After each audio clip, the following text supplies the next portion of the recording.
Merci de regarder Gabon Première. Bienvenue dans l'entre-deux, troisième aventure de cette semaine. Nous sommes le mercredi 14 février. Dans ce numéro de l'entre-deux, nous parlerons évidemment de vos rubriques habituelles. On verra avec Irène Dembe comment écrire une lettre de motivation. C'est quoi une lettre de motivation? Quelle est la meilleure façon de bien vendre son profil dans une lettre de motivation? On parlera également de sport, principalement de football, avec la Champions League qui démarre bientôt sur les antennes de votre chaîne de télé. On ira faire un tour en cuisine avec le chef Merlin et Léa Virginie, mais également on parlera de ce qui se vit aujourd'hui.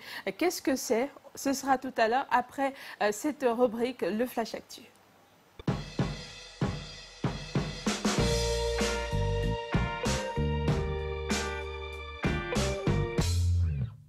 Amis fidèles, bonjour et bienvenue au Flash Actu de ce jour.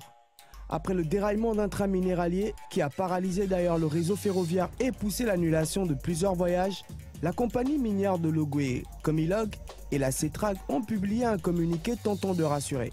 Selon le communiqué, c'est environ à 13 h au PK 154, dans le canton de Ndjolé à Banga, dans la province de Moyen-Ogoué, que l'incident est survenu.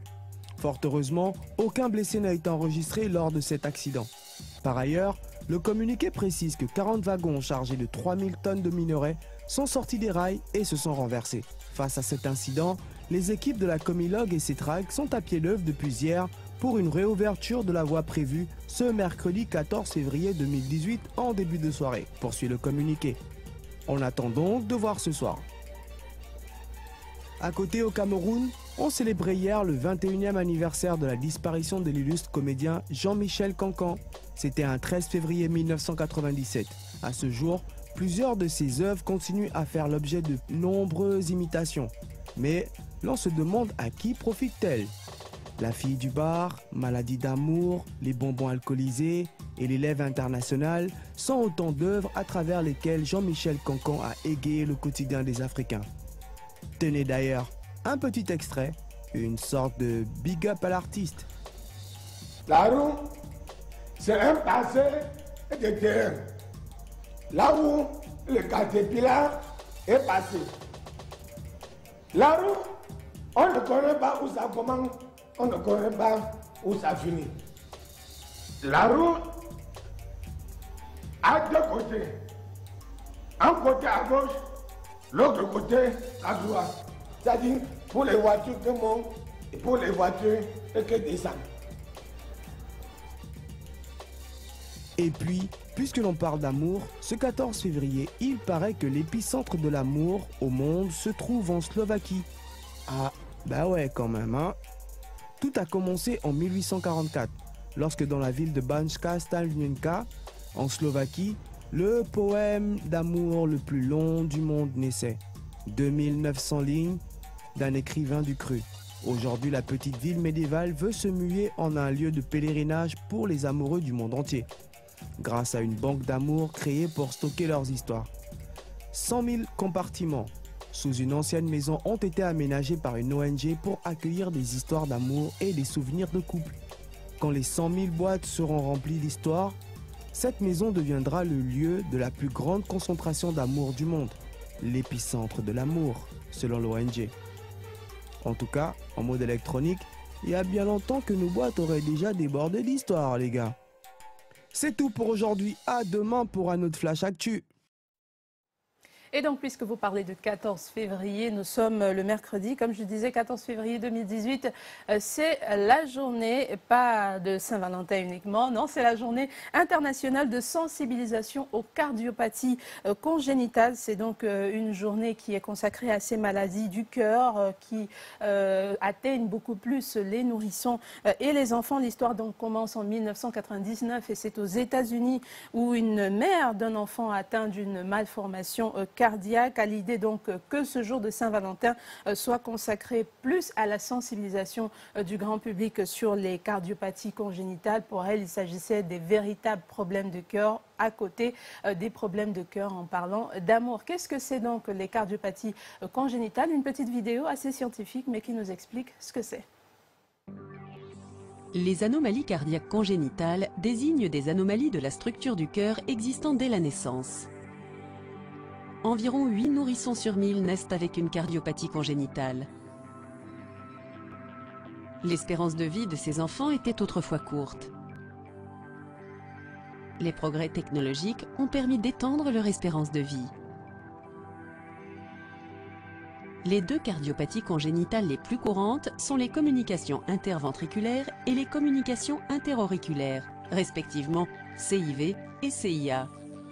Il s'agit de deux ouvertures anomales dans la paroi entre le côté du cœur qui pompe le sang pauvre en oxygène vers les poumons et le côté qui pompe l'oxygène riche en oxygène vers l'extérieur du corps. Une CIV est un trou dans le septum ou paroi situé entre les ventricules gauche et droit ou chambres inférieures. Une CIA est un trou dans le septum entre les oreillettes gauche et droite ou chambres supérieures.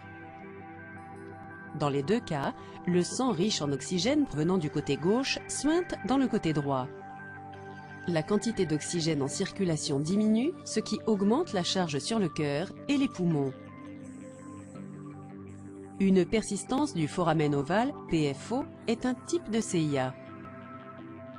Le foramen ovale est une ouverture naturelle entre les oreillettes droite et gauche dans le système circulatoire du fœtus. Le trou se ferme généralement après la première respiration du nourrisson. Si le foramen ne se ferme pas, on considère que la communication est ouverte. Une PFO n'entraîne pas toujours des problèmes de santé. La persistance du canal artériel, PCA, plus rare, est plus grave. Le canal artériel constitue l'un des deux éléments normaux du système circulatoire du fœtus qui permettent au sang de contourner les poumons du fœtus, ces derniers n'étant pas nécessaires à la respiration pendant la grossesse. Normalement, ce canal se ferme à la naissance. S'il reste ouvert, le sang s'écoule depuis l'aorte dans l'artère pulmonaire. Si le trou est suffisamment grand, il peut être à l'origine d'une insuffisance cardiaque. Parmi les cardiopathies, on compte également des rétrécissements ou des constrictions des vaisseaux sanguins. La coarctation de l'aorte est l'une des formes les plus courantes de malformation vasculaire. Un rétrécissement ou un pincement de l'aorte augmente le travail du cœur pour fournir le sang. Cette surcharge peut endommager le cœur et l'aorte. Une journée qui a donc toute son importance, la journée internationale de sensibilisation aux cardiopathies congénitales. Et puisque sûrement vous vous demandez à quel moment on parle de la Saint-Valentin dans cette émission, nous sommes quand même le 14 février. On en parle dans le thème du jour. Vous pouvez réagir dès à présent sur la page Facebook, le groupe WhatsApp ou alors par SMS. Selon vous, la Saint-Valentin mérite-t-elle d'être célébrée? C'est la question posée aujourd'hui. On a déjà des réactions qui nous parviennent. N'hésitez pas donc à réagir également. Est-ce que, selon vous, la Saint-Valentin mérite d'être célébrée? Pour le moment, on parle avec notre invité de canicule. Vous avez dû constater la chaleur ambiante qui monte de plus en plus actuellement au Gabon. Et c'est monsieur Nika Zomolombi qui nous en parle aujourd'hui. Bonjour et bienvenue. Bonjour. Vous êtes le président de l'ONG Croissance Un Environnement, mais vous êtes également coordonnateur du programme d'évaluation des sites industriels et des services environnementaux. On parlera de ce projet et de ce programme tout à l'heure, mais dites-nous un peu, c'est quoi l'ONG Croissance Un Environnement? Croissance Un Environnement est une ONG créée en 2002 dans le but donc de participer à la protection de l'environnement et à la défense de la nature, mais aussi à la sensibilisation. Alors, on sait que vous prenez une part très active à chaque sommet sur le climat depuis les 15 dernières années. Quelle est votre remarque et qu'est-ce que vous pensez de l'engagement du Gabon en ce qui concerne la protection de l'environnement? L'engagement du Gabon est un engagement confirmé à la fois par les plus hautes autorités, mais aussi par les acteurs de la société civile que nous sommes. Nous pensons que l'engagement du Gabon ne reçoit pas suffisamment ce qu'elle devrait attendre de la communauté internationale. Même si nous ne sommes pas dans un marché du donner et du recevoir, mais nous pensons que nous avons suffisamment contribué par la création d'un réseau de parcs nationaux, par la réduction de la déforestation, notamment la transformation sur place. Et il y a beaucoup plus d'autres initiatives aussi. Et vous avez vu qu'en 2001, dans le cadre de l'engagement de l'accord de Paris, le Gabon a été le premier pays au monde à déposer ses instruments de ratification au niveau des Nations Unies. Mais il y a nécessité d'avoir une plus grande inclusion et collaboration entre la société civile et le gouvernement gabonais, peut-être pour tirer davantage profit de ce que notre pays devrait avoir. Alors, vous parlez de cette collaboration des partenaires sociaux, donc de la société civile et du gouvernement. C'est que votre ONG est véritablement engagée dans cette voie-là. Vous venez de signer une convention avec le ministère des PME et le ministère de l'économie. Parlez-nous un peu, avant de revenir sur cette convention, parlez-nous un peu de vos actions pour accompagner le gouvernement vers le développement durable. Pour accompagner le gouvernement vers le développement durable, nous avons, en 2002, après avoir créé notre ONG, dénoncé un certain nombre de comportements écologiques inacceptables, notamment dans le secteur minier, le secteur pétrolier et le secteur industriel de manière globale. Bien évidemment, les questions de pollutions urbaines sont aussi prises en compte dans le cadre, par exemple, de la gestion des ordures ménagères. Et à ce titre, nous avons, par exemple, vu des entreprises, pour ne pas les citer, dans le secteur pétrolier, faire des efforts de traitement, par exemple, des déchets pétroliers dans le secteur pétrolier au niveau de Total. Mais après tout ça, nous nous sommes dit, qu'est-ce qui peut ou qu'est-ce qui pourra amener le gouvernement à plus de conscience, les entreprises à plus de conscience. Et donc, nous avons organisé, après que le ministère de l'Industrie lançait sa stratégie d'industrialisation, il faut rendre à César ce qui est à César, notamment le ministre de l'Industrie de l'époque, le ministre Imungo, lançait donc au Gabon la stratégie nationale d'industrialisation. Et à la même période, nous avons donc lancé une réflexion sur la mise en place d'un observatoire. Mais un observatoire, pour quoi faire? Un observatoire pour produire de la donnée quantitative. Parce que généralement, quand nous dénoncions telle ou telle activité industrielle, on nous prenait pour des empêcheurs en tournant en rond, pour des personnes pas sérieuses. Et donc, nous avons dit, nous allons aller sur le plan scientifique. D'abord, dans un premier temps, aider la recherche scientifique, contribuer à la recherche scientifique, mais surtout produire de la donnée et voir quel est l'impact de ces activités sur la santé et sur les populations, et donc sur la chaîne alimentaire. Et c'est en cela que nous avons donc rédigé notre projet. Une fois le projet rédigé, nous l'avons soumis à la Banque africaine de développement, et la Banque africaine de développement qui a trouvé que le projet était pertinent au regard des engagements du Gabon au niveau international, mais aussi dans le document stratégique pays qui est donc le DSP. Et la banque nous a demandé de nous adresser au gouvernement gabonais, c'est-à-dire au gouverneur de la banque. Et donc, le ministre de l'économie qui a reçu ce courrier et ce projet a donc, puisque ça faisait partie des engagements du Gabon, notamment au niveau du Gabon vert, du Gabon industrie et du Gabon des services, a donc introduit notre requête de financement. Et c'est en cela que nous avons commencé à faire le plaidoyer avec les missions, les différentes missions que la banque a eu. D'accord, donc vous nous parlez là de ce programme d'évaluation des sites industriels et des services environnementaux. C'est un programme qui a reçu l'accord de financement de la BAD. C'est un programme qui a reçu un financement de la Banque africaine de développement, un don. Pour la première fois, la banque a donné un don à un pays à revenu intermédiaire comme le Gabon. Ce qui fait que ce taux, oui, 807 millions de francs CFA, mais ces 807 millions de francs CFA n'appartiennent pas à M. Moulombi. Ça appartient à 3 secteurs. Premièrement, renforcer les capacités de l'ODIG, qui est l'observatoire. Ça veut dire que nous allons monter en puissance. Aujourd'hui, nous avons des équipements bureautiques grâce au fonds de la BAD. Nous allons avoir un manuel de procédure, nous allons avoir une stratégie de mobilisation pour la pérennisation de notre action, mais nous allons aussi avoir un équipement en termes d'acquisition et du matériel roulant pour nous permettre donc de faire ces analyses. Mais de l'autre côté, nous contribuons aussi au renforcement des capacités de l'administration gabonaise. Sans cela qu'il y a eu un accord signé entre le ministre de l'économie en tant que maître d'œuvre de ce projet, en tant que ministre du développement durable, et gouverneur de la BAD en tant que ministre de l'économie et le ministre des PME, parce que la BAD a estimé qu'il fallait renforcer les capacités de 30 jeunes en matière d'environnement. Voilà. Donc, nous profitons donc de ce projet pour implémenter la mise en place d'un incubateur agro-environnemental. D'accord, je pense que ça c'est une toute autre question. Vous aurez forcément le moyen ou les canaux possibles pour parler de cet incubateur-là. Mais pour revenir au P6 en question, le programme d'évaluation, il s'agit d'établir une sorte de cartographie des différentes productions dans tous les domaines. Tout à fait, absolument. Comme vous venez de le dire, l'idée ici, ce n'est pas une étude à charge.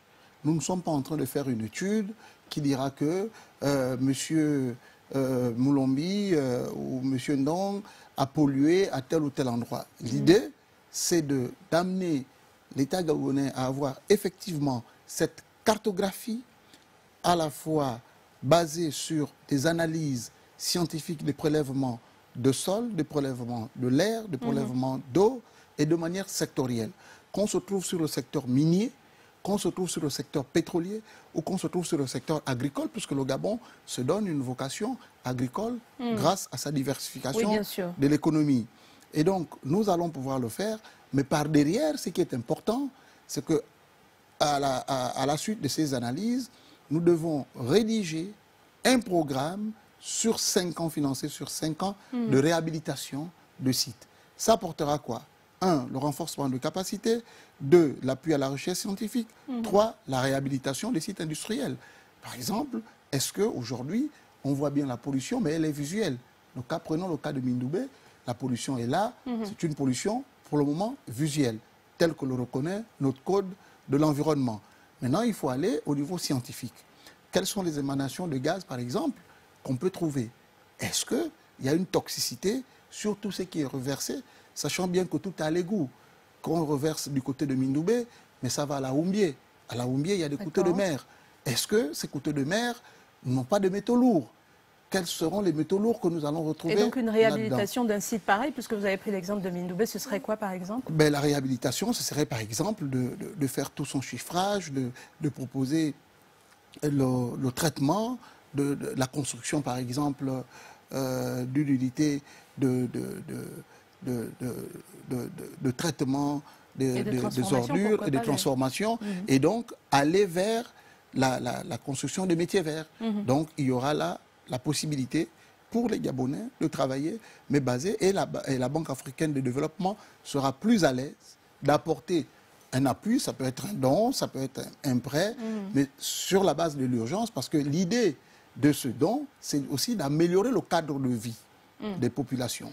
Alors donc le programme devrait s'étendre sur 1 an. Vous avez réussi à obtenir une prorogation de 6 mois. Donc au plus tard, septembre 2018, on pourrait avoir cette cartographie. Au plus tard, septembre 2018, de toutes les façons, comme nous l'avons fait lors du lancement de cet observatoire en 2013, à la suite de cette conférence, nous sommes venus ici avec les experts internationaux qui sont venus donc présenter les idées. Et donc nous présenterons les résultats. Et à la suite de ces résultats, le gouvernement et la Banque africaine de développement aura donc le rapport, aura la situation globale, les liens avec le code minier, le code pétrolier, le code forestier, les lois qui sont mises en place, comment on arrive vers une cohérence et comment on met en place les indicateurs de développement durable. Alors aujourd'hui, votre ONG Croissance en Environnement a envie d'être un exemple, un modèle pour les autres partenaires sociaux pour dire que c'est possible, une collaboration parfaite, partenaires sociaux et État. Oui, c'est possible, mais c'est possible parce que tout simplement, nous avons su mettre de l'endurance. C'est quand même en 2013 que nous avons eu l'idée de lancer, et grâce au représentant résident de l'époque de la Banque mondiale, Madame Zoura Youssoufou, qui nous avait encouragés. Ensuite, la BAD a pris le relais. Mais c'est parce que nous avons eu aussi des ministres qui ont compris l'intérêt.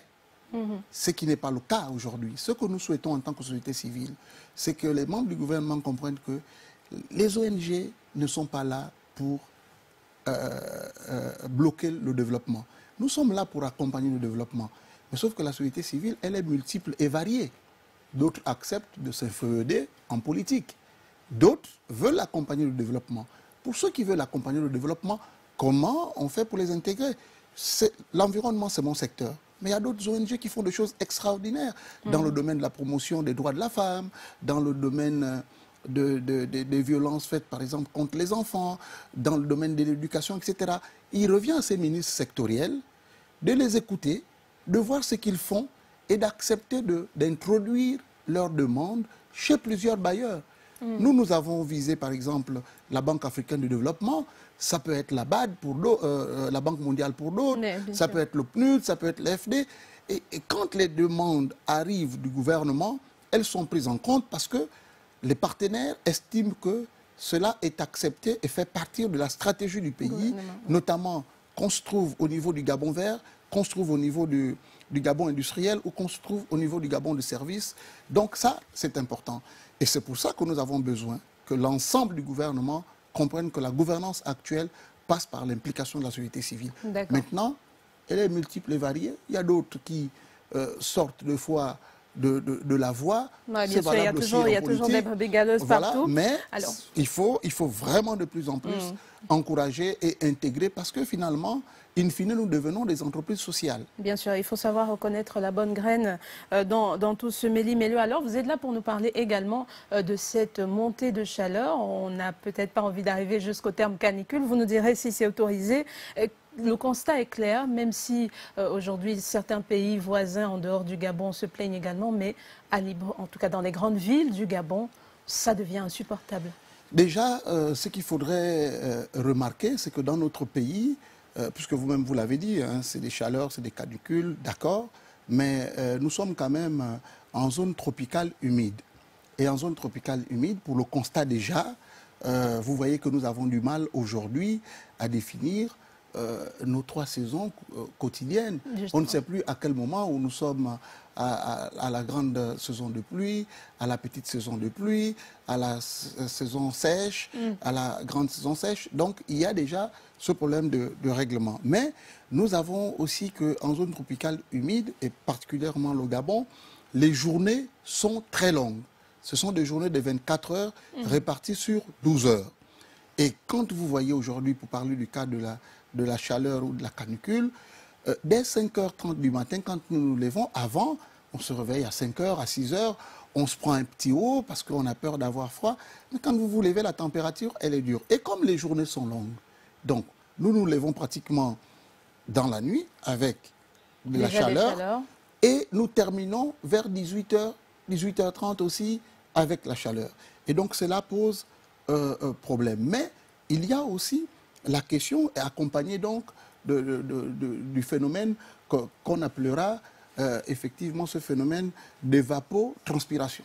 Donc ce phénomène d'évapotranspiration va nous amener un niveau très élevé en termes d'humidité, entre 80 et 86% d'humidité. Cela explique bien évidemment la question du filtrage des rayons. Vous avez le phénomène des pollutions, donc, qui vont donc remonter, ces pollutions liées aux activités humaines, qui vont donc remonter, et ça va gêner la filtration des ultraviolets donc, du soleil, et partant, nous avons ce phénomène du manque de vent, parce qu'aujourd'hui, il fait très chaud et il manque énormément de vent. Nous avons à la fois, étant donc sur l'équateur, vous avez les vents qui viennent donc du nord où il fait plus chaud. Donc quand je parle du nord, ce n'est pas les pays du nord, mais du nord de l'Afrique. Et vous avez les vents qui viennent du côté du sud où il fait frais. Et donc il y a ce phénomène que j'appellerais du front tropical. Et ce front tropical va donc arriver au niveau donc de l'équateur et nous avons effectivement ce phénomène qui monte et donc va créer avec ces chaleurs, puisque nous avons le problème de pénétration, va donc créer une augmentation de rivières, de lits de rivières et paf, avec les pluies, il y a donc le phénomène d'inondation. D'accord, là on est déjà peut-être dans les conséquences, mais est-ce qu'en termes de cause, on pourrait lier cela au changement climatique? Mais c'est ce que vous avez dit tantôt, c'est la réalité des effets des changements climatiques. Les effets sont plus que réels. Qu'on se trouve à Libreville vous voyez bien les questions d'érosion côtière. Qu'on se trouve à Port-Gentil, vous voyez bien le phénomène, ou qu'on se trouve à Franceville, pour ne parler que de ces 3 grandes villes. Et c'est pour ça que les initiatives telles que vous avez dit, l'engagement du Gabon, qui est une bonne chose à préserver ses forêts, mais aussi il y a nécessité d'avoir une meilleure régulation de l'activité humaine. Parce qu'en plus de la canicule, nous avons aussi le phénomène, avec ces pluies, nous pouvons avoir le phénomène des maladies tropicales. Parce que si nous gérons mal nos déchets, nos ordures ménagères en termes de déchets, et vous voyez comment les décharges sont placées ici et là, ou les poubelles sont placées ici et là, et donc nous pouvons avoir une montée des microbes à cause non seulement de cette chaleur, mais de ces pluies aussi, qui vont donc créer des maladies tropicales. Alors, donc, si on comprend bien, chaleur extrême implique également pluie très forte, voilà, et pluie très forte, montée des eaux, et conséquences érosion, érosion, inondation, perte de l'habitat, sur le plan par exemple agricole, sur la question de la canicule, puisque le Gabon se donne une destination agricole, et qui est une bonne chose. Grâce à cette diversification, nous avons pu résister aux problèmes de finances que les autres pays ressentent avec acuité. C'est qu'aujourd'hui, vous avez un père de famille ou une mère de famille qui va à la plantation entre 6h et 8h, et dès 8h, la personne est fatiguée parce qu'il fait excessivement chaud. Donc, il y a une perte de productivité. Et pour ça, qu'est-ce qu'il faut faire? Il faut que l'État essaye de voir comment mécaniser, comment apporter la mécanisation au niveau agricole. Mais cette mécanisation doit être contrôlée, parce qu'il ne faut pas prendre des machines qui vont dégager les gaz à effet de serre et qui va encore créer... des humains au chômage aussi. Qui va... Non, même pas les humains en chômage. De toutes les façons, ces machines vont être conduites par les populations, mais la mécanisation réduit la pénibilité du travail. À la fois chez les hommes comme chez les femmes. Et donc la question de la canicule est importante, et c'est pour ça que dans le cadre de l'aménagement de notre territoire, nous devons créer des ceintures vertes. Justement, ça c'est en termes de solutions, vous parliez de l'État qui doit mécaniser l'agriculture, ça c'est une mesure sur le court terme, mais pour être sûr de ne plus avoir... Une mesure déjà sur le long terme.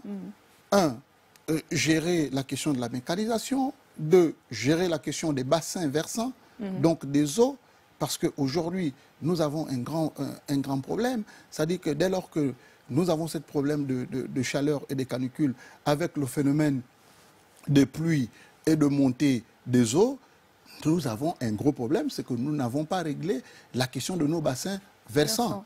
Et donc, du coup, toutes les maladies sont propices. Ce qui fait que, même sur le plan de la santé, nous affaiblissons notre système d'assurance universelle. Mais vous parliez également tout à l'heure de ceinture verte. Je pense que ça concerne le Gabonais lambda, ça concerne tout le monde. C'est une question d'habitude environnementale absolument, c'est une question non seulement ceinture verte pour permettre de garder un environnement frais, c'est-à-dire que essayer d'avoir chez soi ou de la verdure ou quelques arbres, mais au niveau de la ville, créer des parcs, créer des jardins. Donc nous ne pouvons pas être dans une zone tropicale avec un couvert de plus de 86% de forêt et tout raser quand il faut faire le développement. Donc il y a donc besoin d'avoir des villes vertes, des villes résilientes qui tiennent compte de tout cela. Et vous voyez qu'aujourd'hui, il y a des microclimats. Prenons l'exemple de Libreville. Nous sommes aujourd'hui à Gabon Télévision ici. On vous dira qu'à Ngondje, il pleut. Et ici, il ne pleut pas. Donc, c'est la preuve réelle des questions climatiques. Donc, à partir de cet instant, il faut une stratégie globale. Et c'est pour ça que le gouvernement a l'obligation de prendre en compte, dans sa stratégie climatique, les grandes villes qui sont Libreville, Franceville et Port-Gentil, où les effets climatiques sont réels. Et on peut-être plus d'impact du fait de la surpopulation dans ces villes-là. Absolument, il y a l'augmentation de la surpopulation, mais il y a aussi la question de l'aménagement du territoire. Si les gens s'installent n'importe comment, si nous n'avons pas un aménagement du territoire rationnel, Donc nous avons des problèmes d'érosion. Les gens qui construisent en contrebas, l'augmentation des eaux dans la zone de IAI et un peu partout. Donc l'habitat devrait également tenir compte des changements climatiques, selon vous? Absolument, l'habitat devrait tenir compte. Et puis les constructions écologiques futures. Donc ça, c'est un problème. Alors, sur le plan de la santé, certes, nous avons les bouffées de chaleur et j'espère que vous inviterez les médecins qui viennent. Mais s'il y a un conseil, c'est d'éviter de s'hydrater. Il faut prendre suffisamment d'eau et il faut éviter de s'habiller en tenue très sombre.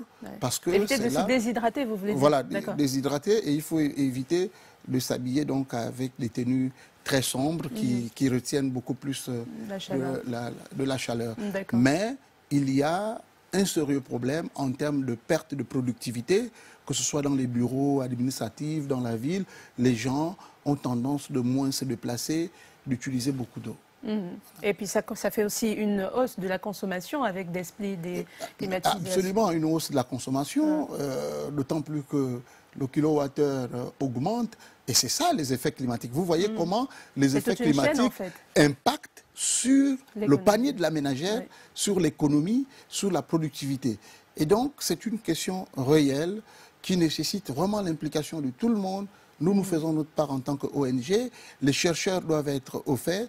Ce serait intéressant que vous puissiez inviter les chercheurs du CNRS, de l'IRCH, à l'université Omar Bongo, venir expliquer toutes ces questions, mais aussi que les ministères en charge de ces questions puissent animer ce type de débat, mais aussi, même si nous cherchons la productivité, cette productivité doit nous éviter d'émettre les gaz à effet de serre. Merci beaucoup, Nikes Moulombi. Ce sera fait, ne vous inquiétez pas. Nous allons mettre en pratique ce conseil. Je rappelle que vous êtes le président de l'ONG Croissance Un Environnement, mais vous êtes également le coordonnateur de PESIS, qui est le programme d'évaluation des sites industriels et des services environnementaux, un programme qui devrait s'étendre jusqu'à septembre 2018. Donc on vous recevra peut-être à cette occasion-là pour avoir le retour de résultats. On va vous raccompagner en passant par la cuisine. On va s'arrêter pour faire un clin d'œil à Léa Virginie et au chef Merlin est là pour savoir ce qu'on mange aujourd'hui.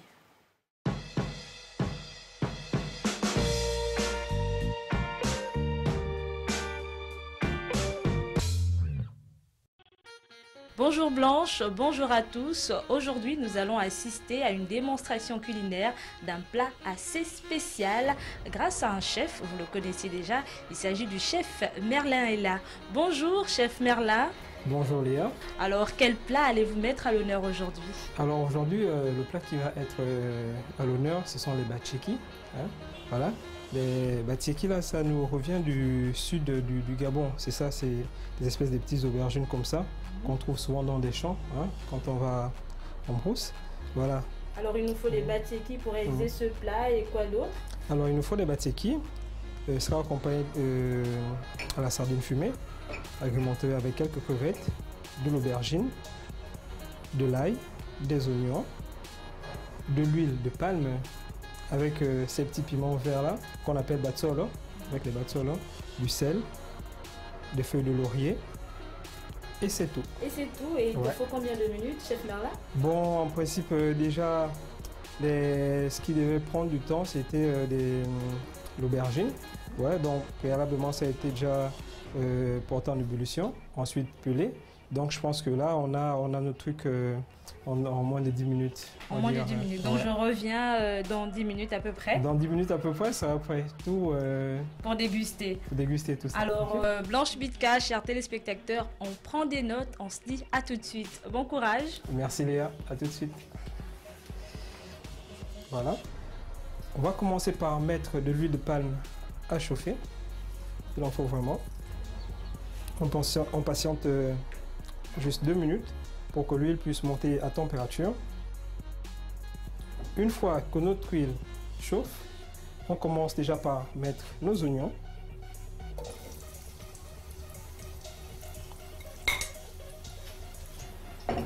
Ensuite, on fait suer les oignons.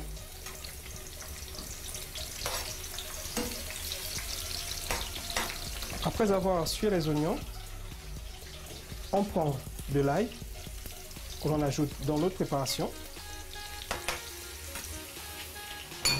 On prend ensuite nos crevettes.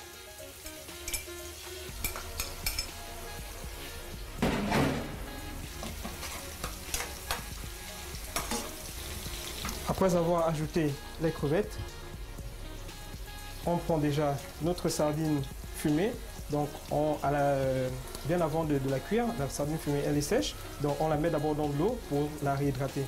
On la décortique et on enlève toutes les arêtes. On remet toujours.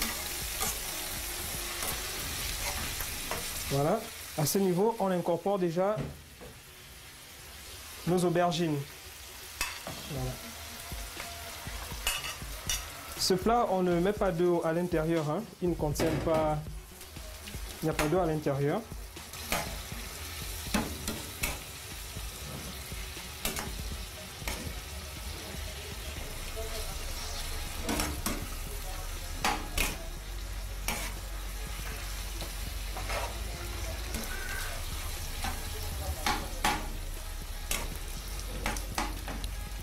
Après avoir incorporé l'aubergine, on met déjà ces petits piments là. Voilà, je vais les tenir dans mes mains. Voilà. Ce petit piment, hein, on l'appelle en français, le nom c'est piment oiseau. Hein. Maintenant en langue vernaculaire Nzebi, on appelle ça batsol.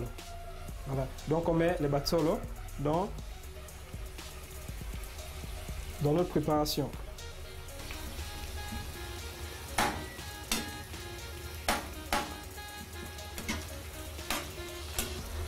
Après avoir mis les batsolos, on prend déjà nos batcheki qu'on met à l'intérieur.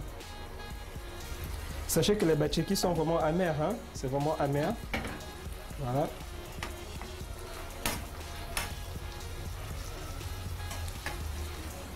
On met nos feuilles de laurier.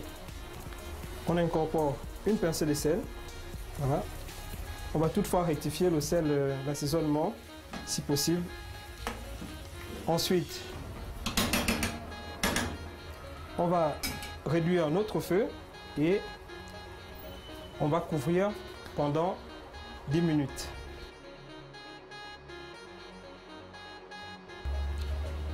Au bout de 10 minutes de cuisson, allez, c'est prêt, j'arrête ma flamme. Ensuite, je vais passer à l'accompagnement. C'est tout simplement des patates portées en ébullition, ensuite rôties. 5 minutes au four et c'est prêt. Donc, j'arrête la cuisson. Maintenant, je vais passer à la phase finale qui est celle du dressage. On va commencer par prendre notre petite cuillère, voilà, pour faire la bouchée. On a notre accompagnement qui vient à l'intérieur. Ensuite, crevettes.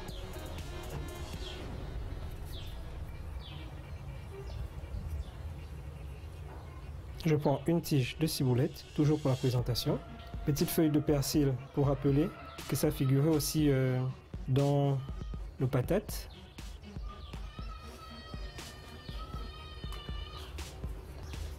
Ensuite, j'ai une petite sauce ici. Là, je dresse le tout à l'emporte-pièce. Alors, je termine au-dessus en rappelant les éléments qu'il y a à l'intérieur, notamment de la sardine fumée, des crevettes, sans oublier l'élément phare qui sont les batcheki.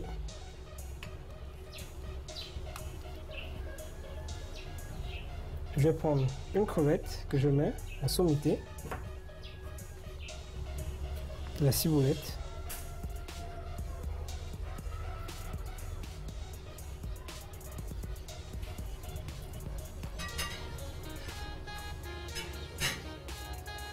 notre dressage est prêt, je retire juste au socle, en porte-pièce, et voici notre plat de batcheki. Waouh, l'art culinaire gabonais vraiment est aussi riche que varié. Je rappelle que tu es président de l'association des cuisiniers gabonais, mais également représentant du Gabon à l'Union africaine des cuisiniers. Oui, c'est exact. Okay. Et juste à rappeler aussi que récemment, j'ai reçu encore une autre promotion qui est celle d'ambassadeur culinaire dans la zone CEMAC, toujours au compte de l'Union africaine des cuisiniers. Félicitations. Alors je rappelle que c'était le plat des bateki, le plat des bateki sublimé, revisité par le chef Merlin Ella, Blanche Bitka, chers téléspectateurs. C'est tout pour aujourd'hui. J'espère qu'à la maison vous avez pris des notes. Sinon, vous avez toujours le numéro de téléphone qui s'affiche au bas de votre écran.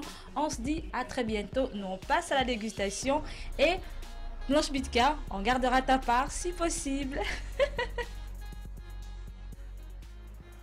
J'aime bien le si possible, Léa. Je suppose que ça ne sera pas possible, donc je préfère ne pas saliver sur ce qui ne viendra pas. Le thème du jour dans l'entre-deux, bien sûr, la question est posée selon vous, la Saint-Valentin mérite-t-elle d'être célébrée? On a Damien qui nous dit, pour moi, la Saint-Valentin peut servir de réconciliation entre nous. Un peu d'amour ne ferait pas de mal. Stéphane nous dit, au même titre que Noël, la fête du mouton au sel des mers, la Saint-Valentin est une fête importée. On s'aime certes toute l'année, mais le 14 février est la journée internationale convenue pour se manifester l'un l'autre l'amour qu'on se porte.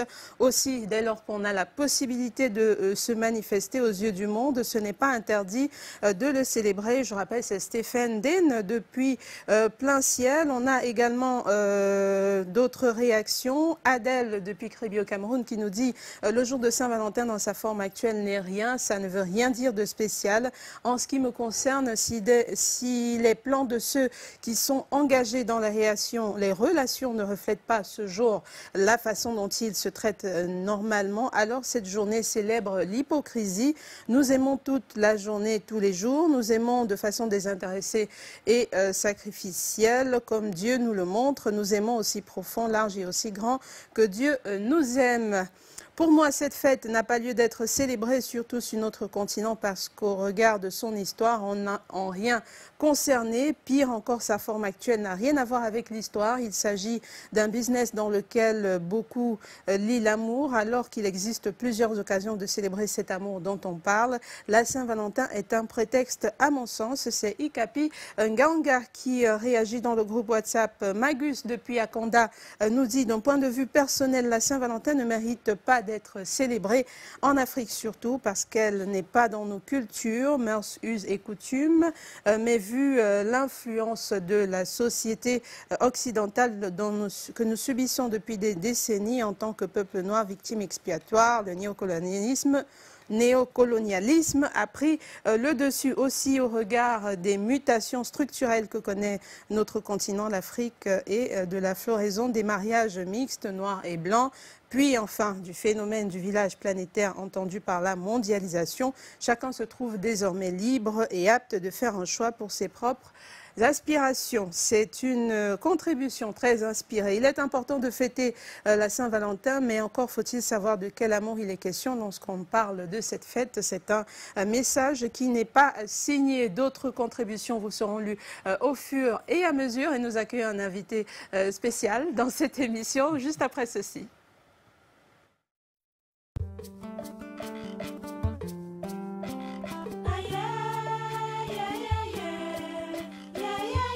Top.